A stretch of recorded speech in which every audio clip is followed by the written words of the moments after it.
सैनिक जो है युद्ध करने के लिए नहीं है, वो देश की और राज्य की और प्रजा की रक्षा करने के लिए भी होता है। हाँ, हमारे देश की सर्वोच्च बलिदान की भावना का सबसे बड़ा अपमान है। ये सहने योग्य अपमान है ही नहीं। समझो मेरे को ये भी जानकारी दिया नहीं, मेरा 15,85,000 रुपया सैंक्शन किया आपने। अरे बताया तो 16,23,931 तुमको बताया जाए, पढ़े लिखे होते कोई अच्छी कंपनी में जॉब करते होते। 931 रुपए का क्या हुआ? तभी बॉर्डर में भेज दिए गए हो तुम।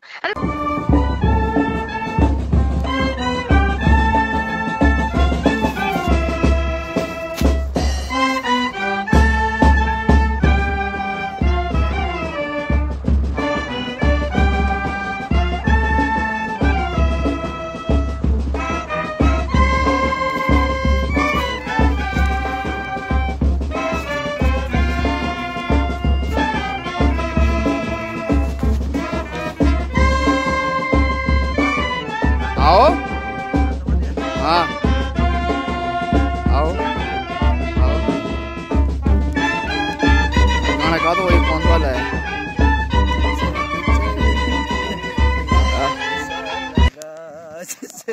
पीछे मत जाना यार।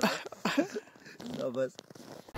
और रूस में सैनिक के अपमान को देश का अपमान माना जाता है और उसको 15 साल की भी सजा है। हमारी मानसिकता यही है, हमारे सैनिक के प्रति क्या हमारी मानसिकता यही है। अगर मानसिकता यही है तो हमें अपनी मानसिकता को बदलने की ज़रूरत है।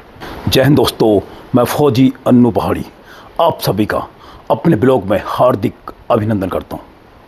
जैसे कि दोस्तों आपने क्लिप देखी है कि मुंबई में एक SDFC के कर्मचारी ने एक सेना के जवान के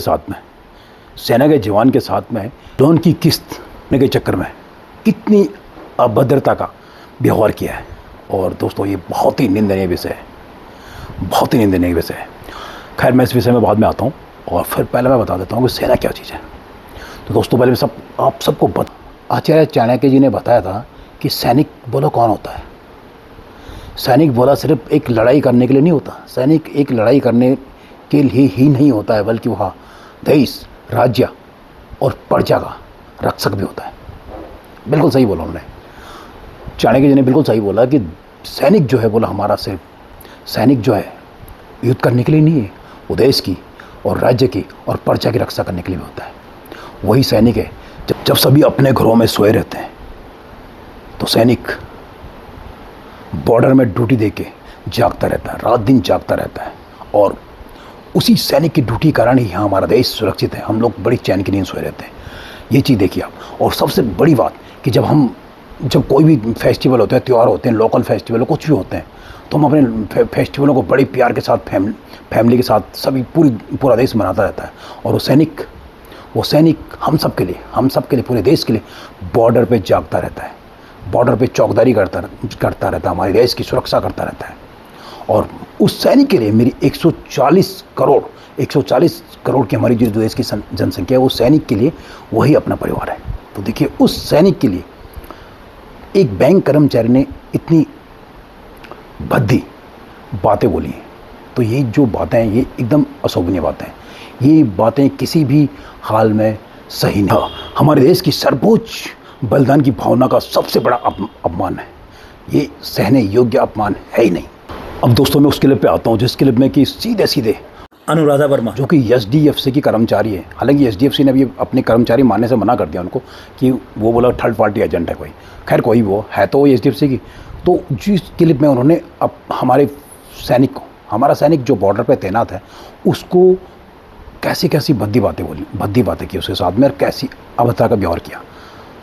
तो मैं इसमें बताता हूँ कि क्या सबसे पहले ये होता कि सैनिक ने 15,85,000 का लोन लिया था और उसी लोन की EMI के लिए जो बैंक एजेंट है अनुराधा वर्मा, उन्होंने फ़ोन किया था सैनिक को। तो सैनिक ने शायद फ़ोन नहीं उठाया होगा। सैनिक अपने कहीं बॉर्डर पे ड्यूटी पर रहा होगा। तो सैनिक इस समय तो फ़ोन सबको बताया कि सैनिक जब एसेंशियल ड्यूटी पे होता है उसमें सैनिक के पास फ़ोन नहीं होता है। तो फ़ोन नहीं उठाया होगा। तो शाम को जब फ़ोन पे बातचीत हुई तो उसने सैनिक को इतनी गंदी बातें बोली।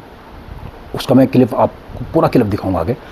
उसने सबसे पहले सैनिक ने एक सवाल किया उनसे कि भाई आप बातें तो मेरे से बहुत कर रहे हो, लेकिन जो मेरा 15,85,000 का लोन है और आप मेरे पे उसका जो इंटरेस्ट उठा रहे हो वो 16 लाख का उठा रहे हो, क्यों?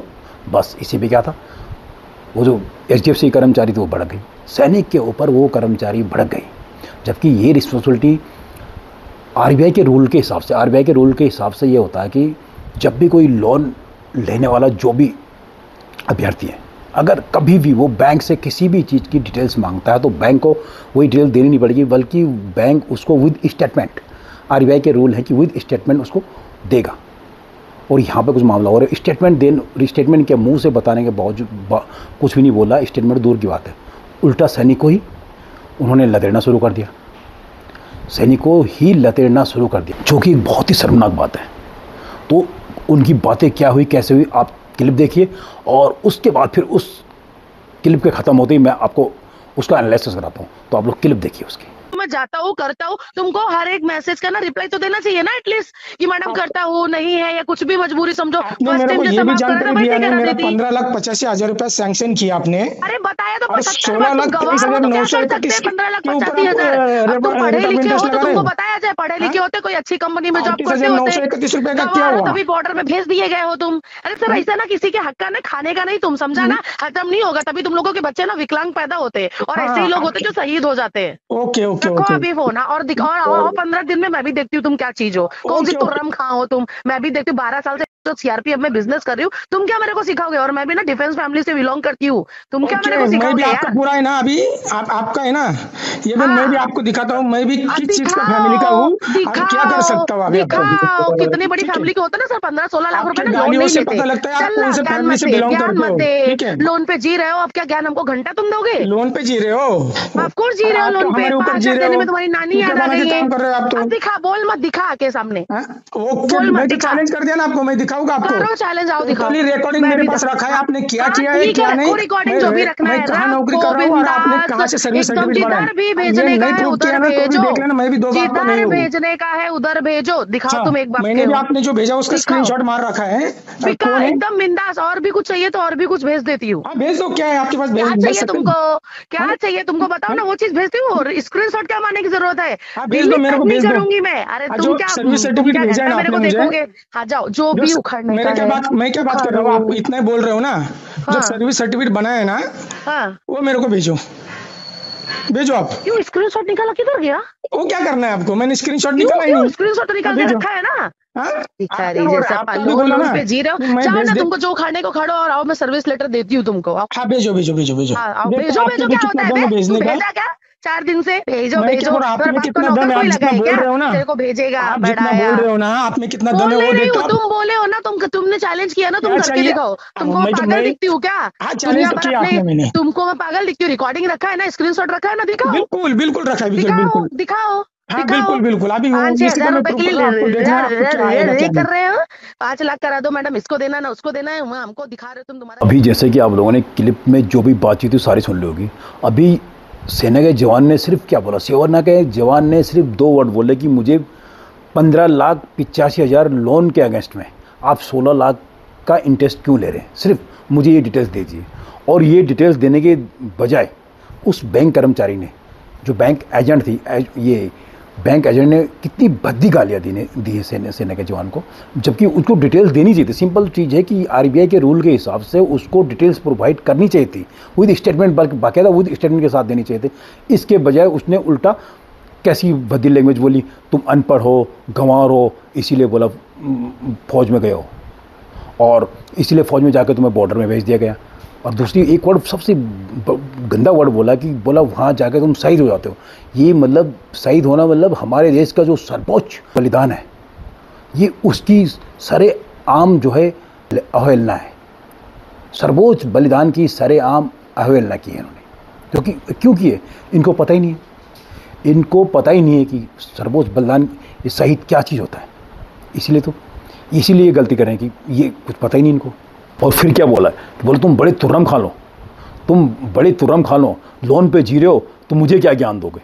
मतलब ऐसे वर्ड बोले कि मतलब क्या बताएं किसी को भी। और दोस्तों मैं एक चीज़ आपको सबको बता देता हूँ कि जर्मनी में, हमारे कुछ देश ऐसे हैं, कुछ देश में अगर किसी ने भी सेना के प्रति या सैनिक के प्रति कुछ भी बोल दिया तो वहाँ पे जो है एकदम कड़े रूल हैं। जैसे आप लगाइए, फर्स्ट ऑफ ऑल जर्मनी में आते हैं, जर्मनी में सैनिक की वर्दी का अपमान करने पे भी सजा का प्रावधान है, वैसे आप फ्रांस में आ जाए। फ्रांस में सैनिक के अपमान को अपमान माना जाता है, और रूस में सैनिक के अपमान को देश का अपमान माना जाता है और उसको 15 साल की भी सजा है। और चीन में सैनिकों के शहादत को मजाक उड़ाने वालों को 3 साल की सज़ा हो सकती है। और चीन में कई बार ये भी देखा गया है कि सोशल मीडिया पे सैनिक के खिलाफ कोई पोस्ट डालने के अगेंस्ट में भी जेल की सज़ा हुई है। तो रूल्स हैं, जब तक अपने देश में ये रूल्स नहीं बनेंगे तब तक मुझे लग रहा है कि इस टाइप के लोग नहीं सुधरेंगे।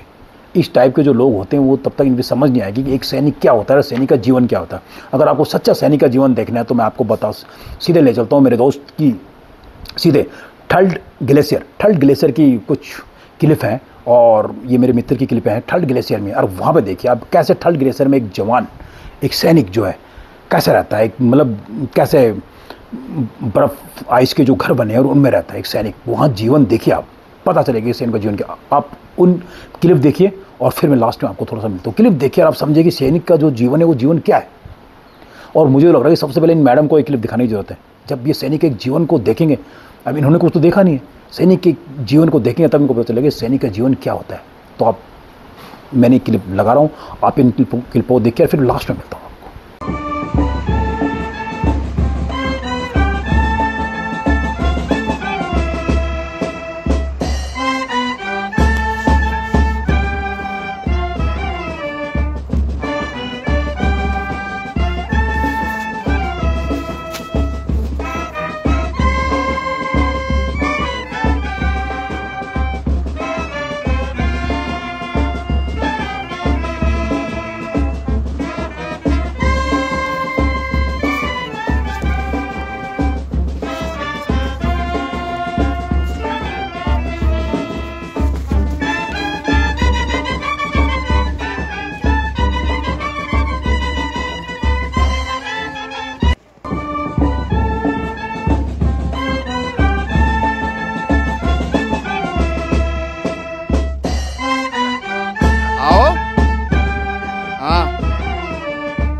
गाना गा दो, ये कौन सा वाला है?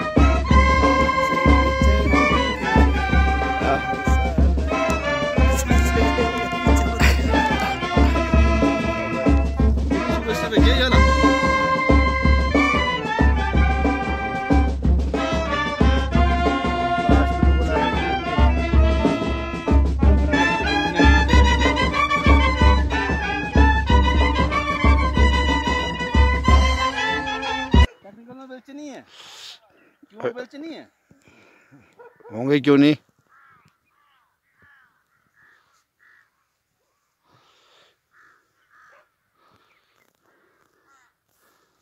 तो ये देखिए दोस्तों, आपने क्लिप देख ली होगी, ये थर्ड ग्लेशियर की क्लिप है। मेरे मित्र वहाँ पे हैं और उन्होंने फ़ोटो भेजी हुई, उनकी फ़ोटो है, वो थर्ड ग्लेशियर में। तो देख लिया आपने एक सैनिक का जीवन कैसा है, जहाँ पे पक्षी नहीं रहता, पक्षी नहीं है, जहाँ पे पक्षी तक नहीं है वहाँ पे सैनिक रहता है। और वो बर्फ़ 24 आवर्स बर्फ़ वहाँ पे सैनिक रहता है। और ये मैडम देखिए क्या बोल रहे हैं सैनिक के लिए। तो ऐसे जो ये उद्दंडी टाइप के लोग होते हैं उनके अगेंस्ट में सख्त से सख्त सज़ा का प्रावधान होना बहुत ज़रूरी है, और इनके अगेंस्ट में एक्शन लेना बहुत ज़रूरी है। तभी गवर्नमेंट को चाहिए या एचडीएफसी बैंक को चाहिए कि इनके अगेंस्ट में कुछ ना कुछ एक्शन ले। एक्शन किस टाइप के, जैसे अभी आप सबको याद होगा कि एक सैनिक के खिलाफ यहाँ मेरठ में टोल में कितना हंगामा उन्होंने कर दिया, सैनिक की मारपीट कर दी थी।